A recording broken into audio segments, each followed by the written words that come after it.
The Nikki Glaser Podcast. The Nikki Glaser Podcast. Here's Nikki. Hello, here I am. Welcome to the show. It's the Nikki Glaser Podcast. Excuse me while I put on my lip gloss, which all the Gen Zs are wearing. Oh, wait, I have mine too. They can't go anywhere without it. Is that a Gen Z thing? That is what I'm told by Gen Z M. I put it on my Instagram story this week that Gen Z M had written to me that, like, one thing to know about, hold on, let me read it in her voice. One thing to know about Gen Zs. Hold on, I gotta find it. I just am, she's hilarious to me. My friends are starting to be like, you have to check with her about everything you buy. And I'm like, no, it's not like I'm like, won't get something because she says no. It's funny to get her confirmation. It's content. It's giving like fun relationship between two people from different generations who just want to understand each other. I am not an old person. Sounds like a sitcom. Totally right. I am not a millennial who's like mad about Gen Z. I think that is such a late. I'm like working on a bit about it in my act about how like every generation like hates the younger generation because they're jealous you're young, but they can't say that, so they make fun of how you talk and what you wear because we hate that our skin looks gross and yours doesn't, and that we're closer to dying than you are. But we can't say that because it's embarrassing to admit that that's the real fear. And we get mad at you, and that you have a life that you can do so many things we didn't do. You know, like we blew past opportunities to socialize and go out and maybe meet people, or like maybe Gen Zs are single and we're stuck in marriages we don't like. So instead, we just go like, what they talk in this weird. Why are they talking like that? We didn't talk like that. Like a good point was raised in my girls' chat that Sarah Lena said that millennials did not have as many different slang words as Gen Z did when we were the reigning young generation. Man, remember those days? I feel like we did have a good amount, but maybe not as much. Can you remind me of some? Because I don't think we had that many. Cowabunga. Cowabunga was Gen X. Rad was Gen X. Tubular was Gen X. As if choke me with a fork. Groovy was co-opted. Check out retroactively like Austin Powers. Gams. Yeah, so you're struggling. We don't really have it. But anyway, so another Gen Z thing. We never go anywhere without a gloss in hand. Bathroom, car, another country, lip gloss. But a balm gloss. We love Summer Fridays and Laneige. Wow. Those are the two brands. And I gotta say, lip gloss is with the finger. Balm is like, I guess it's less of a, it's like the tube it comes in. Like less of a like you take it out and it's a wand, and more of like, I don't know what she meant by balm. I could ask, but she might get back to me even before I ask because that's how fast she is. So it might take it might take negative time to find out. So I don't know if we want to go there, but I think what she meant is like a goo, like it comes out like gooey. So I got Tower 28 or whatever that brand is, Laneige, and Summer Fridays, and I gotta admit they taste really delicious. And because you do end up eating them, and it does give you a nice shine. I've always said if I could eat my makeup, I'd probably use it more often. Yeah, and you do eat it. You absorb it in your skin, right. And you eat whatever is on your lips is transferred into your body. But when you go camping, you're supposed to bring like 5 gallons of water and like 6 lip glosses, just in case you get lost in the woods. Yeah, and in case there's a photo shoot that you come across with some gnomes. Well, that's the sign of good slang is that it becomes just like normal language. And I think a lot of the millennial things that we consider them normal now, but they're actually slang. Okay, hit me. Like, like the word cool, like that's cool, was slang once for like, right. Like the silent, I don't know who said it, but yeah, some generation, like the silent generation, came back from World War I and was like, radio, that's pretty cool. And everyone else before them were like, cool, that's like idiotic. Yeah, cool don't means say cold. that. Yes. Now it's just like in the but here's some millennial words that I did see a water container in a gym today or the other day that said hot. These are options. Whoa. Hot, cold, cool.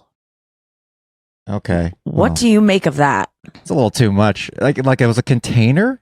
Like, was you know, three it was like containers? a big, like, if, you know, the kind of thing that you talk around in the office, and you talk about the latest episode of Friends the other night. Oh, okay. Water cooler. Yes. You that's can the word I get was looking for. hot, cold, and cool. I took a picture of it because I was so Whoa. confounded by the options. I understand cool and cold are two different things. I think Yes. cool was supposed to be in the middle, but maybe your water comes out wearing sunglasses and and has a I mean, skateboard. that seems It's really specific. I thought you would like that. Okay, so I tell mean, us some. I think cool is probably room temp. Yeah, I don't like it because I think it's too many options. I don't believe that cool is actually anything. and who wants hot water in a gym? Yeah. That's Probably a gym? Andrew I thought that- Huberman. Because It people says want it's probably good for you to do Yeah. if you want to know what's good for you, do what doesn't feel good all the That's- time. Yeah. By Andrew Huberman. Stare into the sun as soon as you get up in the morning. Take a cold plunge. Sit in silence. Go on a what's it called? There's some kind of walk he talks about where you have to like look across the land. So if you're ever seeing a guy walking around your neighborhood slowly scanning the horizon back and forth with his neck, he's not a perv. He listens to Andrew Huberman's podcast and also might be a perv.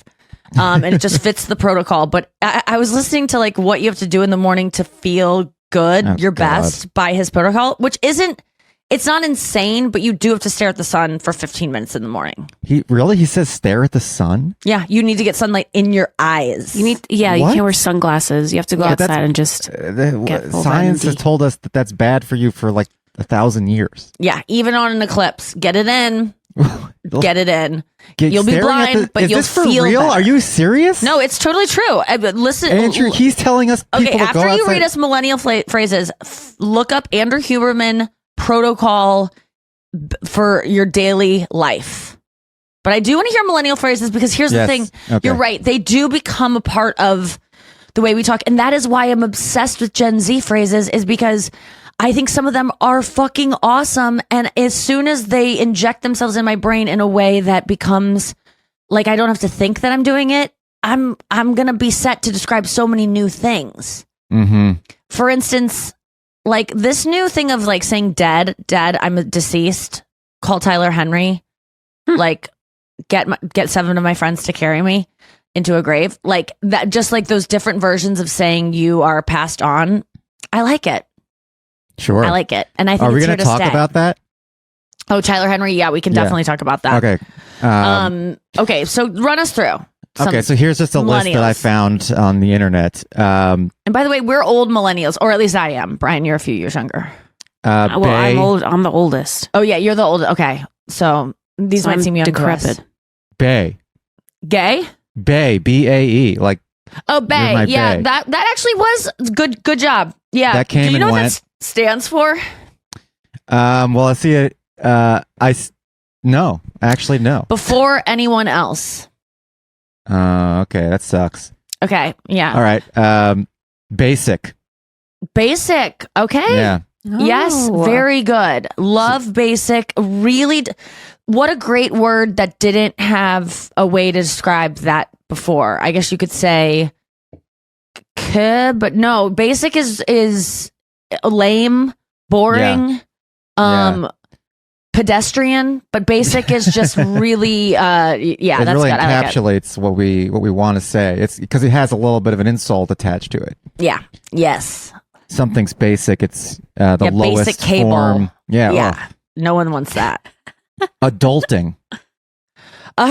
Okay, don't No. love it, yeah. but it definitely adding ing to the two words, two nouns, Yeah. became a thing that we did. Adulting, I hated it. I always have. I don't know why. And anyone who uses it, that's fine. But yeah, I was this years old when I found out. Whatever. That one Yeah, I really feel like irritates a me. lot of our slang came from Twitter. We all like Memes, started Twitter, to, yeah. Mm-hmm. and I think Gen Z is probably getting theirs from the internet as well. No, what they're doing is they're getting it from TV and different TikToks. So like the one I was telling the girls chat about the other day was I was listening to Las Culturistas, the latest episode with these girls that have a podcast called The Haters, and that's going to be a new podcast I listen to understand Gen Z culture. But they were dropping. It was like I was listening to a foreign language. It was like when your teacher used to play you like French tapes and you would have to like listen during class and like take a test. I was like glued to the audio trying to decipher things because every other word was something new. So at one point they said they were talking about old feuds in pop stars or between pop stars. And they said Nicki Minaj and Cardi, I believe, were the last like feud where there was like, you know, fists thrown, hands were thrown. Now, hands were thrown is not what I'm talking to. That's already one. That was probably more a millennial thing. So they said that was probably the last celebrity, you know, pop star girly feud where hands were thrown. And then one of the girls said, and they left no recipes. They left no recipes. And then one of them left no recipes. And so when Bowen repeated no recipes, I was like, okay, this is not just this girl saying something that doesn't, maybe she got the phrase wrong or something. It's a real thing. So I Googled it. No, nothing. Literally left no recipes. I don't know what they're talking about. Then I asked Emily and she said, this one's actually interesting. And this is why I love this etymology of Gen Z lingo. So I guess there was a TikTok where some conservative moron was talking about how women have become too bold and empowered and they, you know, in the workplace and they don't like cook anymore and they're not they don't homemakers and stay at home moms. And so women now, the recipes have been lost. Their moms did not give them the recipes. There's been no recipes passed down. And so Gen Z took that as like, they left the recipes or it's something with recipes. I forget the exact phrasing, but I liked that they took this thing that this guy said that everyone was just like, what are you talking about? But it makes sense. Like the moms didn't give the recipes how to make the cookies and the women are now being like, we'll just Uber Eats them. Right. And that's somehow. And then Gen Z co-opted it and made it a positive thing. And just turned it into a thing of like, when you don't teach the next generation something, I guess they didn't like take it back from him. They just used it the way he used it. But I like that they got it from some guy. Like, I like that it comes across. I like that they just hear something somewhere and then it gets passed around. Well, this could be like the genesis of a new slang that will blow up. I mean, they all got to start somewhere. Yes, and that is I think I like etymology and where words come from and why we use them. And so this is why I've become like fascinated by it. If besties ever learn about a Gen Z term and where it comes from or something interesting or something new your kid is saying, please DM me with it. I love it so much. If we could figure out what no recipes actually means, I do feel like that's a good one. No, that's what it means. It means like the recipes weren't passed down. So I would say like if so let's say when Noah was gone and what's her name? Jesus Christ, I'm so sorry. Olivia stepped in. I've had 1 hour and 20 minutes sleep for everyone to know, but I'm feeling great. Don't worry about me. I really am. I hate when people on podcasts are like, I haven't slept and I feel like shit. And you're like, well, then I don't want to listen to this shit. But I feel good. So when Olivia stepped in, if Olivia would have been like, I don't know how to run this thing, we would have been like, Noah left no recipes. Is that really? Because then that's just like instead of no instructions. It's just a cooler way to say it. It's just a cooler way to say no instructions. It's like leave someone hanging, maybe. Yeah, it's just like you didn't pass down the information that you had to make the next generation know like how to do things. We've lost the institutional knowledge is what the slang should be. Yes. Yeah. Not as quippy and fun. No. But I thought it had something to do with receipts, which when receipts came out on the lingo, I did not understand what it was. Love receipts. I need receipts. And now receipts is like we all say it. Like I mean, it's amazing. It really makes sense. That's one that like at first it was a little clunky putting it on, like a pair of new shoes. I had some blisters. Like I was struggling like saying it. Now I could say it and my parents would probably understand. I love it. I mean, I feel like we're having a lot more fun with language these days in America. Yeah, I think so too. English has all of a sudden gotten fun.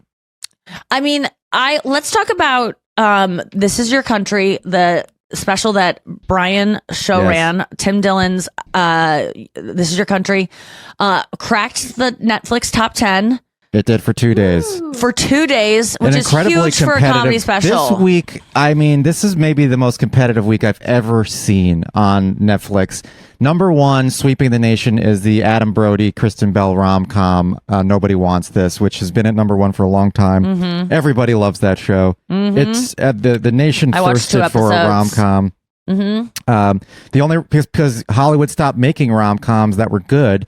They put out 1 or 2 a year at the all-star Sydney Sweeney, and they were just looking for something that I think the world was ready for, like a real good rom-com. And man, here's my thing about Nobody Wants This. Yes. I was watching it and I was like, if I pitched a TV show to my team and was like, and I want the romantic lead to have a podcast, oh God, everyone would say, no, that's a bad idea, because Sex and the City just did it. And it was mocked on Sex and the City. So don't do it. What I've learned from Nobody Wants This is that you should do things other people have done because it means it works. Mm-hmm. And I'm not saying it's derivative or that they stole it from it. Like having a podcast is a thing for a girl to do now, like many, many people. So it should be a job that can like be repeated. Like I feel like anytime I try to put together a TV show, it's like, that's been done. Well, that's been done. It's like, well, then we should do it and do it our way.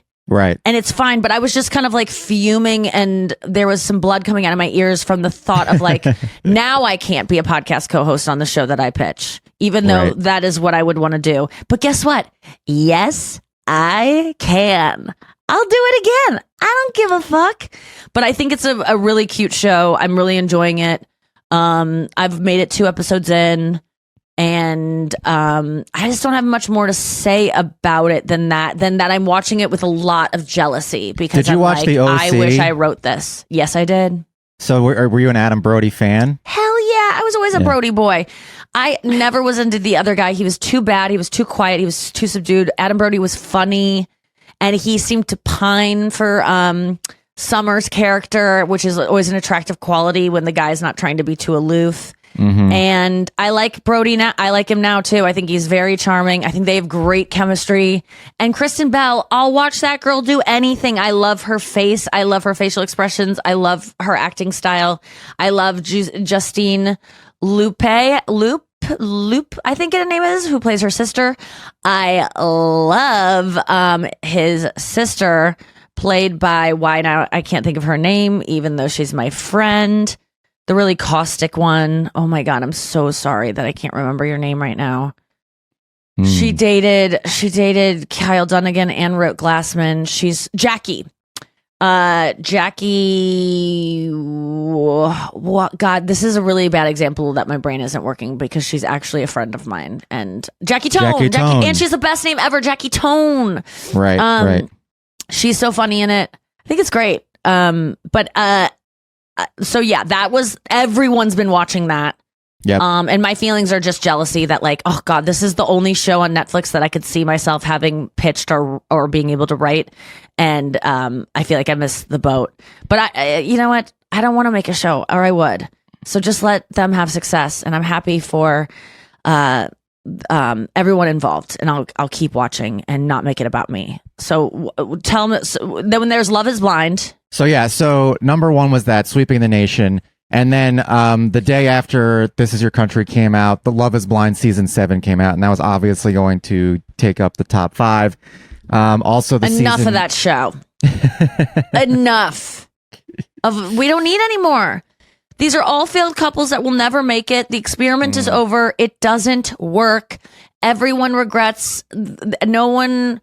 There's been no successful couples out of Love is Blind. I don't maybe Lauren and what's his name off the first season, but since then, I don't really think so. I fell out of love for that show because I was just like, these people don't really know each other. This is a complete manipulation to get people to fall in love fast. I've seen it happen before. I'm kind of disenchanted with it now. I guess it's kind of like a counterpoint to what you were saying before, but something that grinds my gears is like when something works and then it's like they just stretch it out. Like with Love is Blind, they did all these seasons, and then they did the one in Brazil and Mexico. It's like, okay, I get it. Yes. The one thing I will say was interesting about that, and I didn't watch all the, different cities. around the country, but Anya did, and she said it was really interesting to see how people date in other countries. And same with Love Island. I've heard that British women do not sleep with a guy for so long. And they do not kiss. They don't get cuddly. Like, they won't give it up for anything. And I like it. And I bet, I don't know how they got that advice to not do that stuff too soon, but they're living the right life. Okay, we're going to finish up this conversation about This Is Your Country, because I want to talk about it. It was so good. And I want to hear all the other stuff that got impeded your way from being number one. Right after this. All right, so we got Love is Blind. We got Nobody Wants This. Yeah, the season finale of The Circle came out. We have Nicole Kidman's show, The Perfect Couple, which is still up there. That was still raining. Yeah, we had Emily in Paris, which we wound up overtaking, actually. Great. But that was on there for 7 weeks. So the Vince McMahon documentary, which is... I hear that's good. And then the Menendez brothers, Monsters, Menendez brothers doc. Couldn't watch more than 5 minutes of it. Too dark, too acty. People said that it's not as good as the other Monsters series, which was Dahmer. Oh, Dahmer was so good. Yeah. And I'm sure Monsters is good. I've heard people say it is good, and they're like, Nikki, you got to watch it. But I was just like, I don't think that this... I don't know if I like dramatizations of real things. I kind of wanted to see a documentary about those two bros. Okay, so This Is Your Country. So then we got knocked out by this cartoon, a really solid cartoon called Digital Circus, which has a huge following on YouTube. They released a YouTube episode a few years ago, and it got 330 million views on YouTube. What? And then and then Netflix picked it up. It's got international appeal, a lot of Spanish language fans, and now that's at like number 4 or something. How often are you checking this? Every 5 minutes. Truly. I'm serious. Since This Is Your Country has come out, I think I have spent every 5 minutes of every day reading every single comment, every single post, every single reply that anyone has. I think I've seen it all. I'm having trouble finding new things that people have said about it. I've read thousands and thousands of comments. Is Tim Dillon doing this? No, he is not. He is much. Is Bill Dixon your other producer doing this? But someone's got to do it. Do they?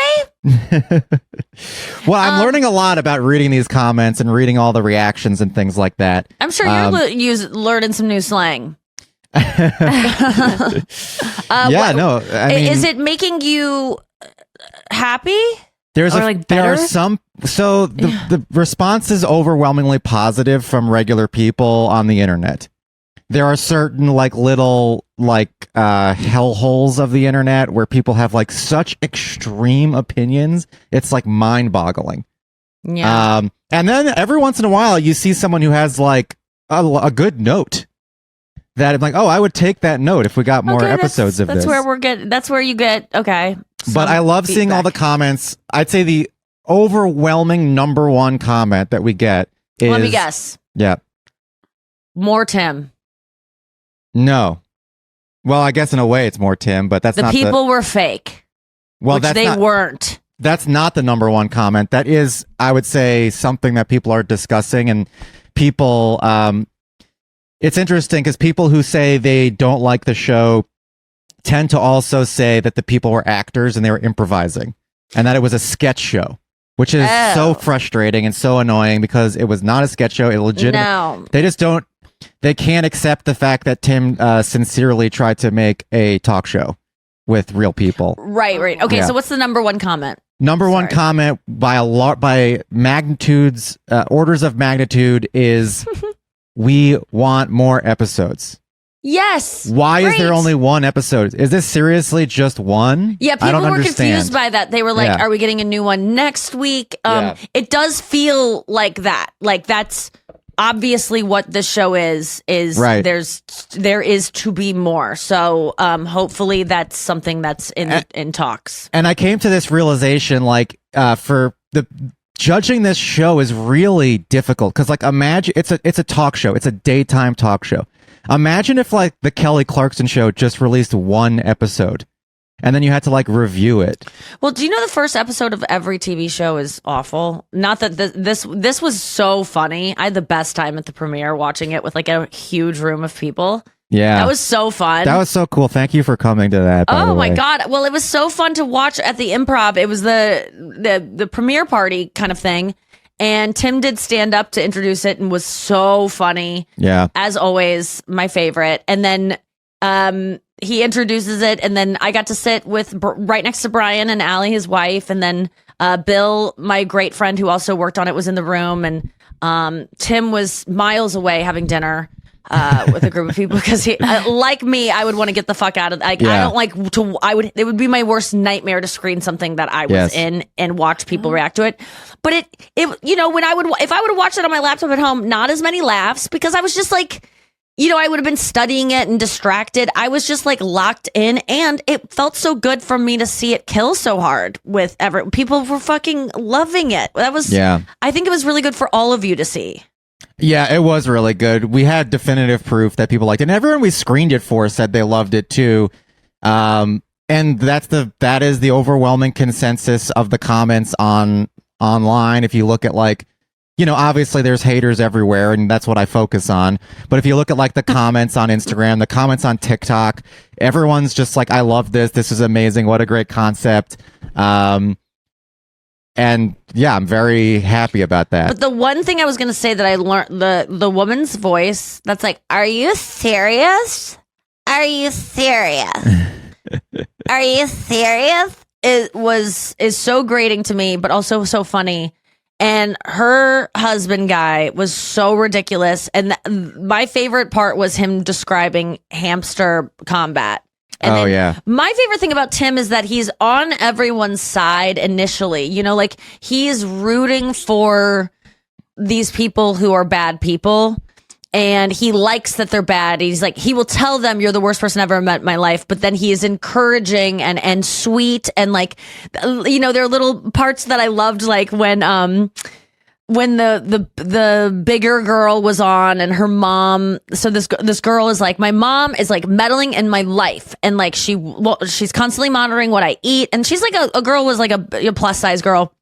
And Tim, and she's like, she wants to monitor what kind of coffee I get. And Tim's like, what kind of coffee? What do we get? And she's like a latte with like, I don't know, I get some pumps of stuff. And he goes, oh, you're going to pump it up? You're going to pump it? Like, he just was like on her side, like, we're going to pump it up. That was such an endearing moment. Tim is such an endearing figure, but he's also so cutting and is almost like operating on an intellectual level that almost no one I've ever known is. And he can say things that no one even catches are hilarious, but he also seems like he's on your side and he's on their side and he's one of them, but he's also making fun of them. He threads that line so perfectly. The overwhelming consensus I saw was just more Tim. Like, let's just get Tim interacting with America. Yeah. And that's what the show was, essentially. And with some really funny characters, who, by the way, were not scripted, everyone.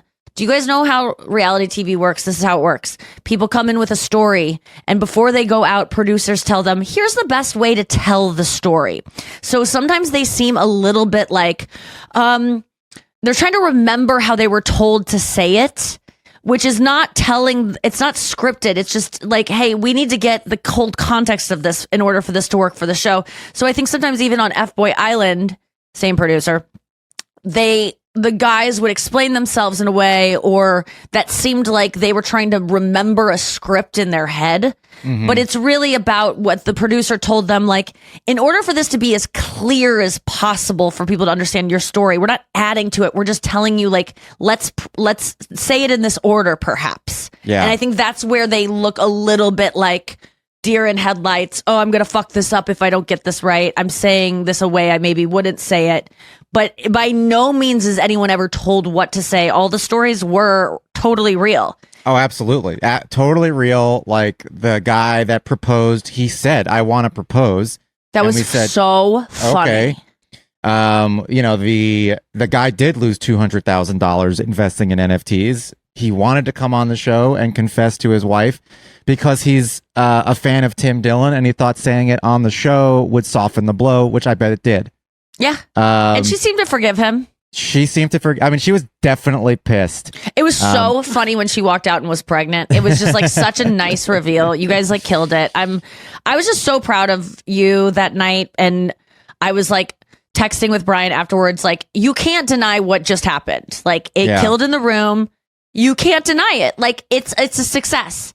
And if it doesn't reach the top 10 of Netflix because it was undecided at that point, it's niche. It'd be weird if it did. I'm so glad it did, but it shouldn't be expected because it is so niche, but it did. And Brian said to me, if it makes the top 10, I will rejoice.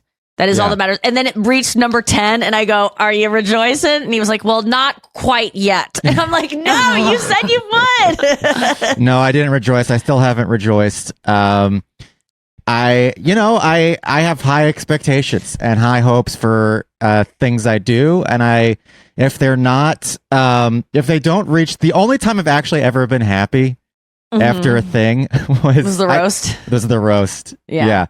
Because that exceeded my expectations. That's the only time I've been happy after a thing too. Yeah. Honestly, it's because it's the only time in my career. Also, it is exceeded. I mean, even every special I've taped, it's felt like, did we get it? Mm-hmm.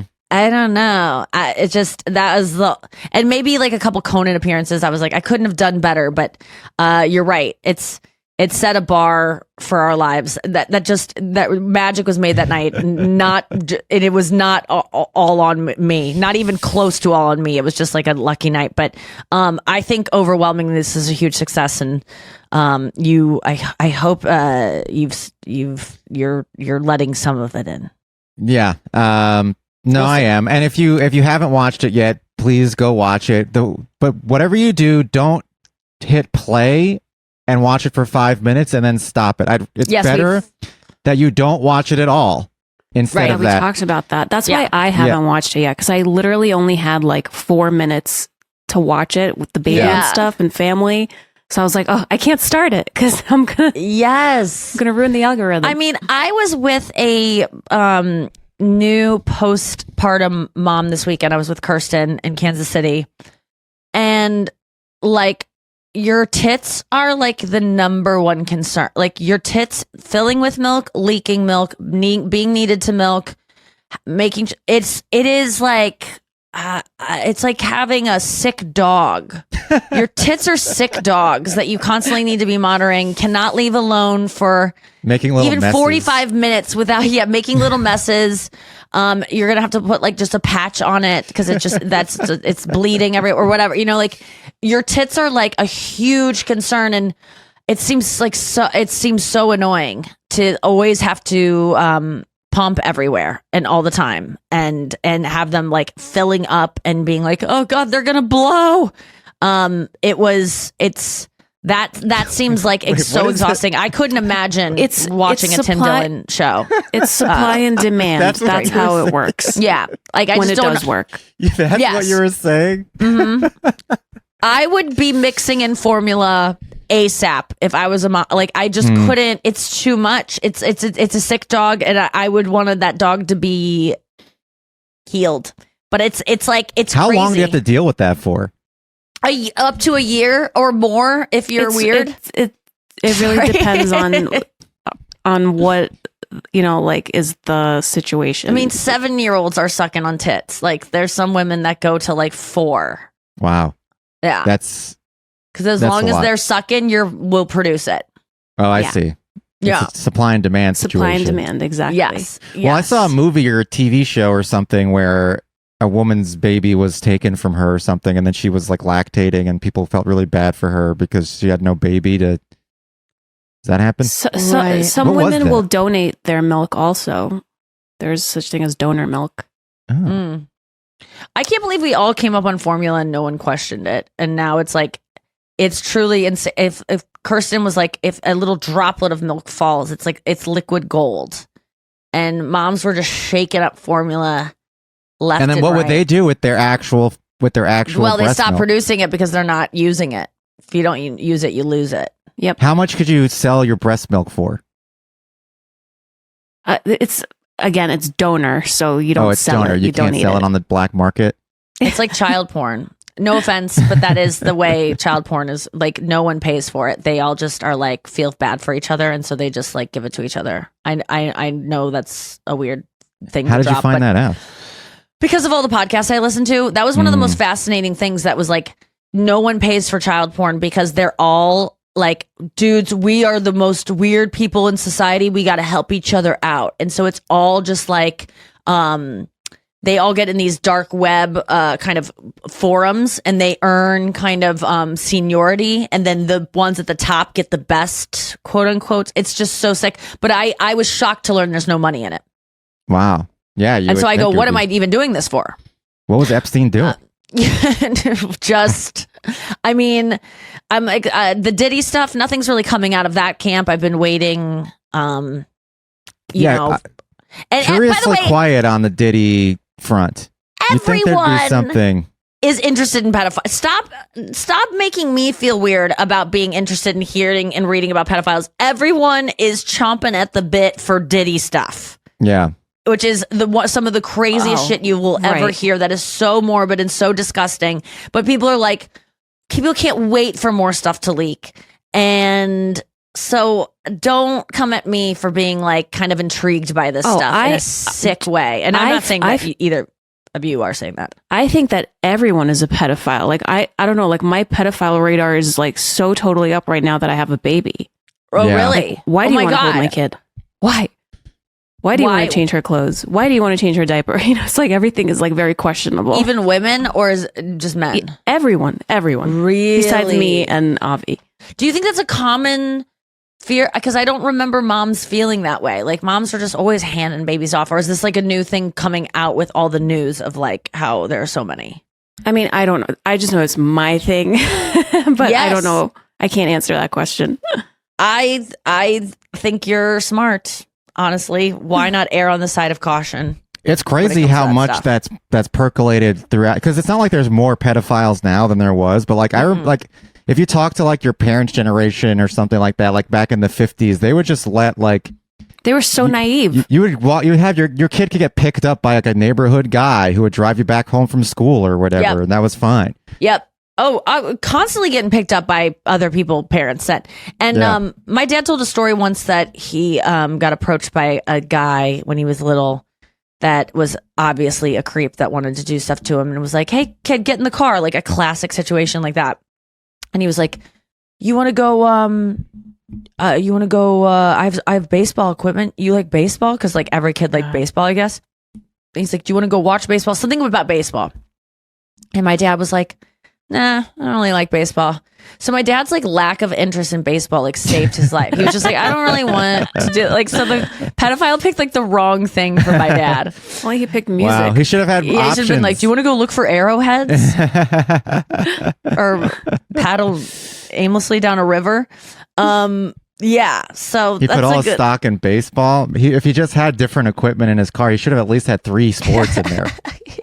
Yeah. What about hockey? Do you like hockey? No. Well, how you can't murder a kid with a racket ball? No, he doesn't want to murder, does he? Well, But we don't know what his intentions were. Maybe. I was just making the joke that both the thing to lure the child was also the weapon. Yes. Which is a sick thing to say, but I'm a sick bitch. You know what? This is a great place to take a break. We'll be back after this, and I'll tell you about my weekend a little bit.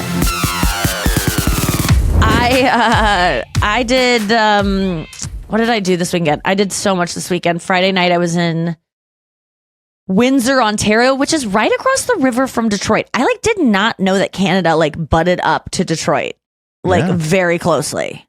Yeah. And it's like, it literally, you could if you had a really good arm and a slingshot or a catapult, you could throw a rock and hit a building on the other side. Like, you could swim across the river and be like, I'm in Canada. And Windsor was beautiful. I was at the Caesars Casino. And I did not look into this gig in any way. Like, I don't ever look into gigs. I just go, I know I'm going to a city. I know it's going to be a theater. I know who's going to be there in terms of the people I'm working with. I hope fans show up. I don't know if they will. I can't control it. So I'm not going to look at ticket numbers. I'm not going to monitor it. And let me just say, most comedians are monitoring the fuck out of that stuff and being like, who's going to be there? How big is the show?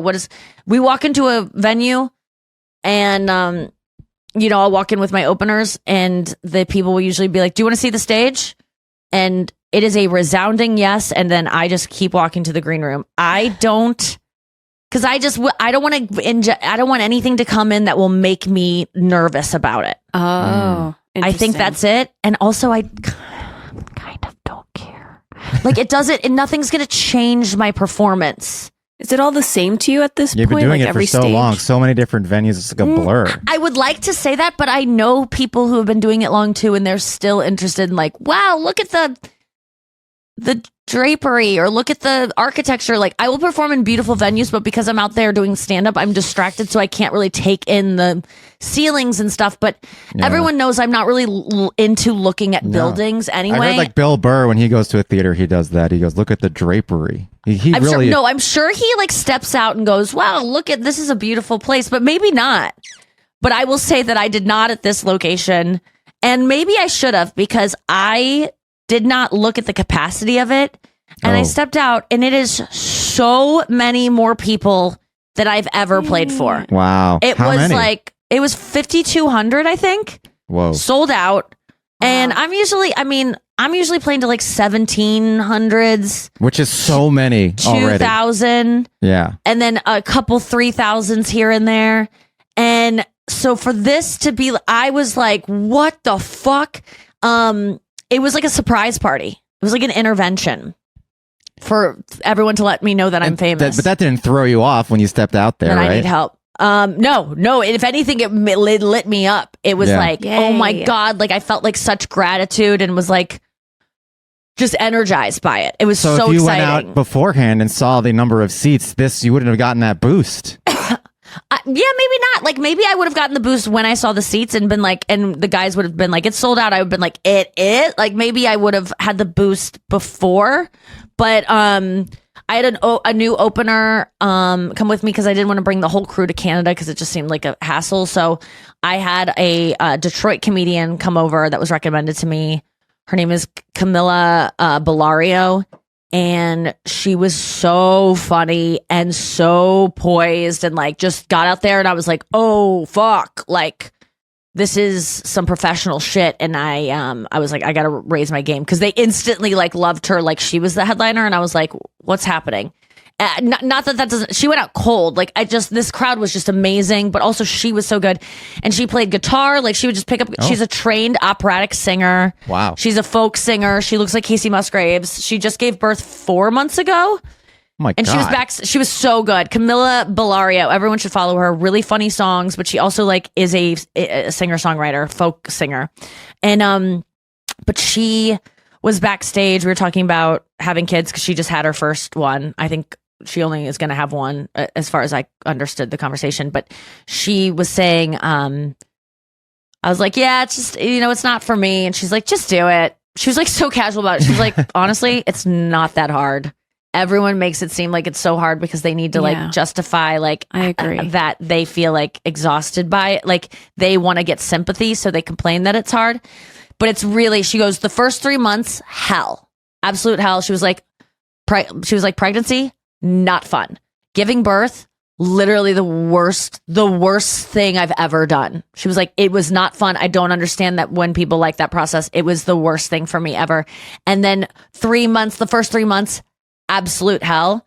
I won't go into details why, but she had some really interesting things to say about it. And then she goes, and then it's easy. It's so easy. And I go, well, you're only 1 month out of that 3 months. You're 4 months. It's not like you've had a 7-year-old and you're like, and then it gets easy. I'm like, it's been easy for a month for you. But she had a good point of like, with childcare, if you can afford it. And, once they're babies and they're sleeping, but I understand that. I really do think that I could get past how hard pregnancy is, how hard giving birth is, and being like a new injured mother that has to like kind of like be with the baby all the time and have this, and I admire it so much, and I am overwhelmed by how much hard work it looks. I think I could do it. I know for a fact I can't play with a kid. I can't be on the ground being like, and this is a girl. Oh, I'm here to get cookies. Well, you can't stay here that long. We don't even have cookies. Well, I want them. Blah, blah, blah, blah. And then I'm done with the scene. I don't know what else to do. And kids want you to keep going. Like, I can't make things, other things. I don't want to do voices. I don't want to be on the ground playing. They're not really following the storyline either. Like, the storylines have to be so simple.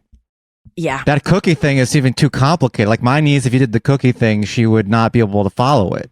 I can do it for 3 minutes tops, and even that's a very long sketch. It's like an SNL sketch. I don't want to go longer than 3 minutes on a bit but the kids want it to go over again, repeating.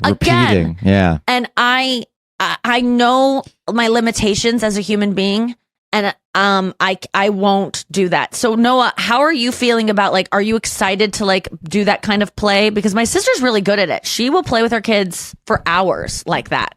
Yeah, and also you have to remember that every kid is different, which is what I keep reading, and it's a very positive message. For right now, at 5 months, Toby can do one thing for like maybe 5. If I'm lucky, maybe I'll get 10 minutes, and then she needs to like switch it up. But what is the thing? Like, just like putting a rattle in her face and being like, look, and like, right, like the rattle will be good for like, I don't know, a minute at most. Tummy time, or in her little bouncy chair and stuff like that.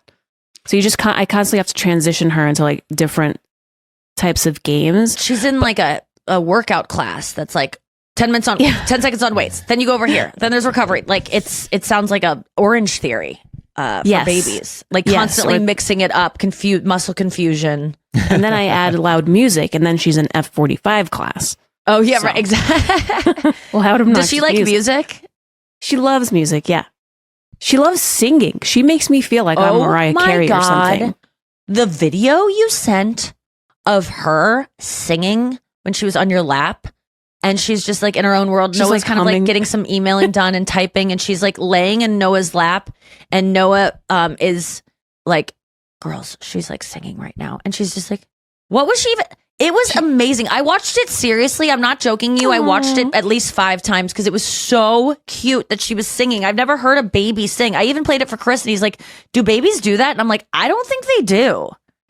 I think because we just like sing to her all the time. We just sing her stupid songs. She's like, I mean, I've never heard of a baby singing. I've never seen a video of a baby stops singing because she can almost feel like she's being watched. And then you hear Noah start typing again just to like, everything's normal. And then she starts singing again because she thinks the focus is off her. It's so cute. Thanks. That was an amazing video. Like, amazing. I think that was really special. And so you get moments like that, and then they make the hard parts worth it. Yes, so, but I also corny, but I loved that video, and I didn't have to do anything to get it. And so like, right, but I understand, like, video. Thank you for the content. But no, I get it. It's like, it seems awesome. I saw Kirsten's baby this weekend. She's not doing a lot right now, and didn't look at me, I don't think, even once. She was really interested in Lauren, because I think Lauren, my sister, has like dark hair, so she was kind of like, what's this dark-haired, dark? Yeah, like, at 2 months, they don't see much. She's just kind of seeing these orbs. Okay. She didn't appreciate my act. Yeah, she was so cute though, and just so little, and like her, I can't get over how like smooth their skin is. Oh, it's so full of collagen. Because I saw Toby last week, and I was just rubbing her feet, being like, why are there no calluses? Keep them this way forever. It's so nice. But yeah, well, I'm not buying this kids are easy thing. No, I'm not. I mean, what about when they're 2 and 3 and they're running around and they're screaming and they're jumping in the pool? I am witnessing that. Yeah. Did I tell you that my nephew told me to shut up? No. Oh my God. Lauren, you'll understand me telling the story. And Arlo, when you listen when you're older, I love you. But we were at the park the other day, and we were like, I promise this gets interesting, you guys. I know this is baby talk and people are probably zoning out, but so we were at the park, and there's my sister has 3 kids, a 2-year-old, a 4-year-old, and a 7-year-old. 2-year-old, 5-year-old, 7-year-old. And the 2-year-old is out of control. You tell him one thing, he does the opposite. I literally told her, I feel like he is auditioning for Problem Child 2. Like, if you told me that, if you just, whenever a kid there's a scenario where it's like, if this were on a TV show, I'd probably stop watching because I'd be like, it's too much. Like, we get it. He's a bad kid. Like, you don't need to make him that bad. That's how Forrest was acting. He's insane. Forrest Green. What was he doing? To death. Forrest. Just like, no, not doing that. Like, if you go, we're going to go here. No. And then would sit down. Then he would hit the dog. Then he would grab the ball from the dog and throw it in the pond. Even though we were like, don't throw it in the pond. Throws it in the pond. Takes the pizza that someone's eating. I want that. Then takes it, throws it on the ground. Like, literally everything bad you could do, he was doing. Because he's just in that stage. So Arlo, who's 7, is like, let's go to the park. So we're by this pond. So it's like this hike to this park. It's probably like a quarter mile across this park. And we go, and I have the dog with me, and I'm like, yeah, let's go to the park. Then there's an ice cream truck on the way. And Arlo's like, really like, I want to go to the park. And we're like, let's not go to the park, buddy. It's a too far walk. He's like, I want to go. And so we're like, okay, fine. We're going. So we're so excited to go to the park. We're going to play. I'm walking ahead with them. Lauren's dealing with Forrest, who is like given up and is just sitting down and being like, he's literally sitting with his arms crossed, like, I'm not going because of something. And then he poops, and poop is coming out of his pants. There's droplets of poop. And then Matt used my chopstick method with some mulch to pick up Forrest poop, which is hilarious. They're so funny. This family, everything is funny. Like, they live with it. They flow with it. It is not a stressful situation. It sometimes is, but they're never like, I can't do this anymore. They just laugh about everything that's happening. Yeah. So we get to the park. We see the ice cream truck. Both Poppy and Arlo are like, I want it. And they're like, no, we have candy at home. You're not getting that. You didn't even eat your dinner.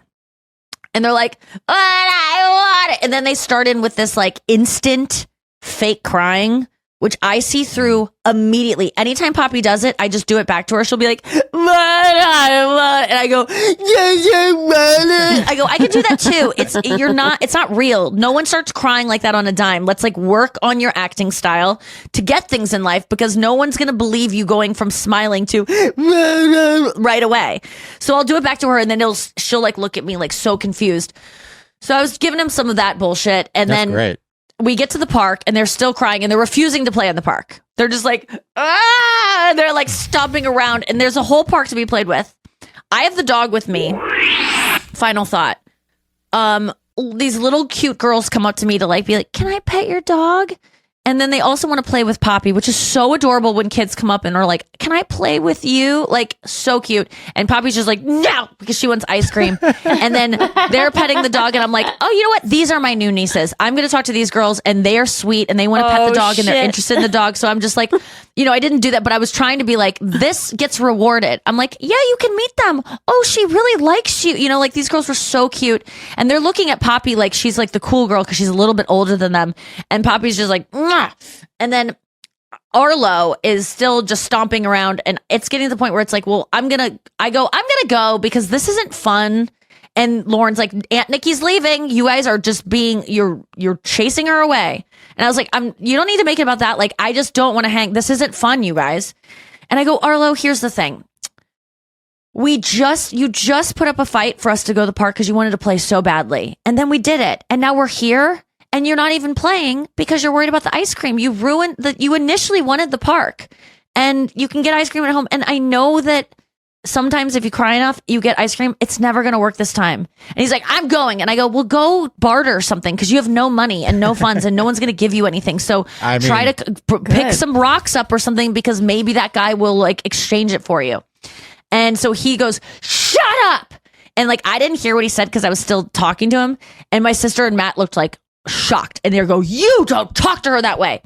And I was like, what did he say? And they were like, they told you to shut up. And I was like, no way. And I was like, I loved it because it told me that it's not good that he did it, but he talks to me the same way he talks to his parents. Thus, he lacks respect for me, much like he lacks respect for his parents. He loves me as much as he loves because we all know how we talk to our parents. I used to tell my parents to shut up. That is not a good thing. I still probably do. I am a born and raised brat. Okay.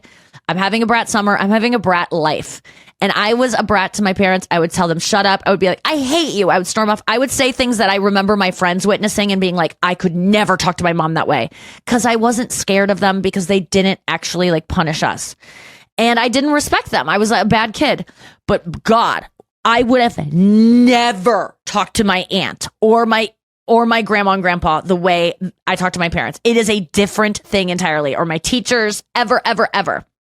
But then, so to me, that made me feel like I'm never going to have kids, but at least my niece and nephew see me in the same way. They're close enough to me, not in an aunt way of like, we have to be on our best behavior around her. Like I feel get free with you. I feel, I have a relationship with them that is actually better than the one I had with my aunts and uncles, even though I'm getting told to shut up. And he did throw a pebble at my face in anger. If and you get close enough, maybe they'll start hitting you. I think, they already are doing that. But I liked it because I was like, it made me feel like their parent a little bit. Like I'm dealing with the same stuff, and except that I literally go, okay, well, I'm leaving. And then I just started walking away, and then they started crying again because they do like when I come around. But it just felt good that happened. And, to defend them, Arlo and Poppy and Forrest, if you're listening in the future, I'm not mad that you tell me to shut up, or that you throw things, or that you cry when you don't get things, because I keep telling my parents who are having frustration with them, if they had another thing to do instead of that, they would. They don't. And it's not my sister's fault. It's not Matt's fault. It's like someone's dropping the ball somewhere along the line. We don't know where, but kids only use what they have. And if their only thing is to yell, shut up, they're going to only use that. It's not like they're evil kids. They just don't have another thing. It's like their toolbox is empty. Else. They can't write a letter. There are other ways that kids talk that are their age that aren't that, but they don't have it yet. And so I can't be mad at them, because I even said to Arlo, honestly, I would be so annoyed with my logic too if I was him, being like, if I had an aunt being like, just enjoy the thing that you wanted initially. Like, I'd be like, shut the fuck up, Aunt Nikki. So I get it, Arlo. Validated him like that. That's good parenting, Nikki. Thank you. I understood where he came from, and it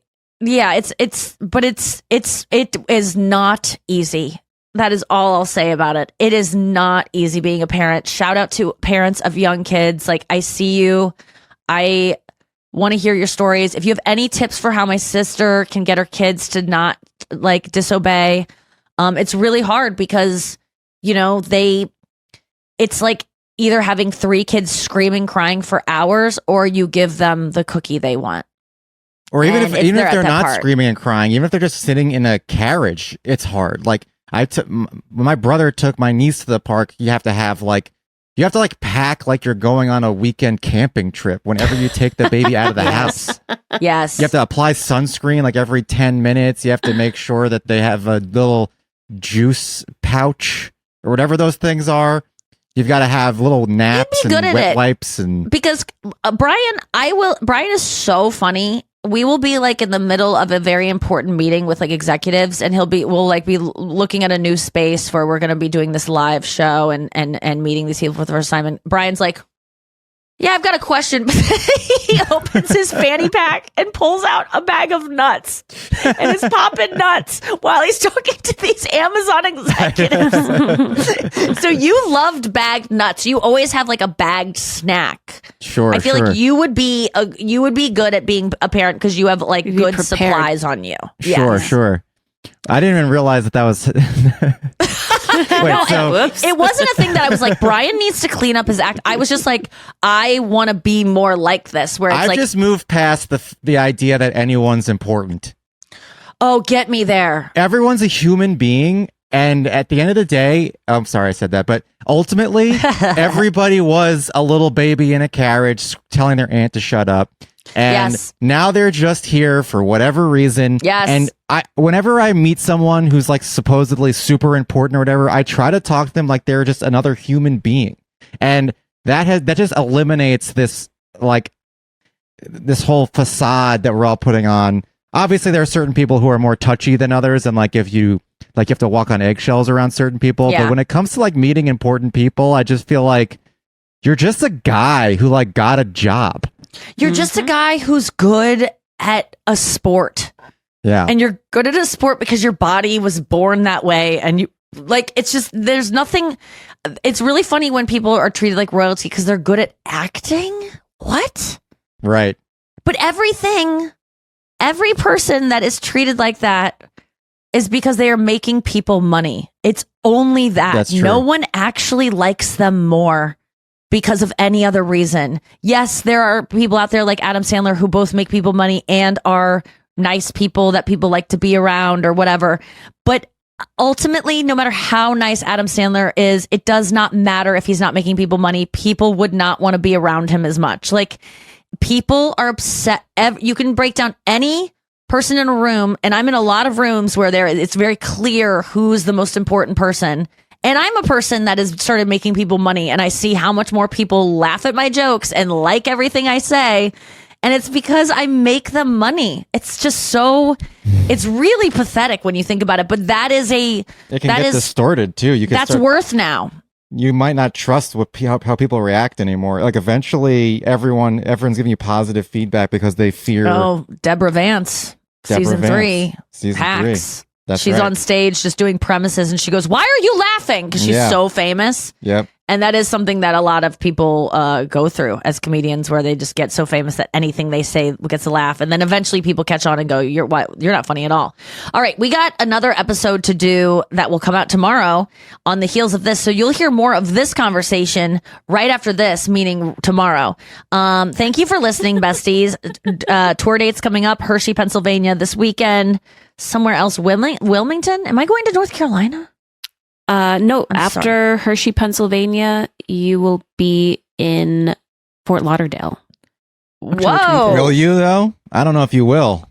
Wait, am I only Oh, no. in Hershey this weekend? You have... I'm in Syracuse. Sorry, Syracuse, Friday and Saturday, and then Hershey on Sunday. And then next week, I am at Andrew's wedding, and I'm going to Era's tour. And then on Friday, the 25th, I'm in Fort Lauderdale, and I'm in Fort Myers on the 26th. All those Florida things. I'm worried about Andrew's wedding even because this hurricane is coming in hard. Ooh, I heard a meteorologist cry when he was talking about it. Did you see that? It was very upsetting. No, Yeah. I mean, this is as powerful a hurricane as you could possibly have on planet Earth. No, It's already gone down, though, I saw, to I think that's category 3.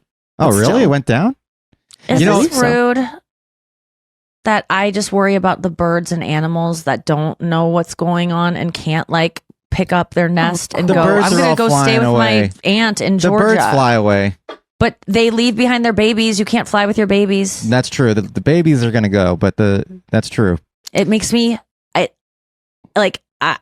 can't handle it when I think I've been dreaming about drowning animals the past 3 nights because of this, because I just think anytime it rains or anything, I'm just thinking of when there's a storm that's blowing through, I'm just thinking of an animal being like, oh, when's this gonna stop? You know, if you walk in the rain to your car, how miserable you are. Can you imagine being a fucking animal and the only shelter you have is some leaves, and it's cold too, and there's no end in sight. There's no as soon as I get this blanket or as soon as I get in a hot shower, I'll be fine. Yeah. I think Nature blows, man. Yes. No, that's true. I mean, I don't know how an animal feels when a storm comes, but I do know that animals have been in nature since the beginning of nature, and they must have climate change. Well, now it's much worse. Well, it's actually horrible. I actually have horrible. So much worse. I heard some horrible stories about when there were the forest fires in Colorado about how the deer or whatever and we've got to go. Thank you so much for listening. I can't can't handle any story of animals being hurt or scared. Yeah. But I'm sure it was. I'm sorry to cut you off. It's I really horrific. can't handle It's it. horrific. I'm sure. Horrific. Oh dear. Oh dears. Literally. Pray for the deers, pray for the animals, pray for Florida, pray that this thing fucking gets knocked down. Some miracle happens and it keeps getting knocked down and it comes through and it is just a slight nice breeze, and there's not $26 trillion. I think it was something like $146 billion of damage in North Carolina. The thing about the North Carolina thing is no one in Asheville was ever scared of hurricanes. At least I would think the average person would be like, we're going to be affected by a hurricane? Not us. If you look at Ashland on a fucking map, y'all, and I did say y'all, you would never think a hurricane could affect it. And I know it's because of the flooding up in the mountain, whatever. Like, you would just not predict this. It's like, it's coming for us all. And all we have until then is podcasting. So we'll see you on tomorrow's Don't Be Good. Bye.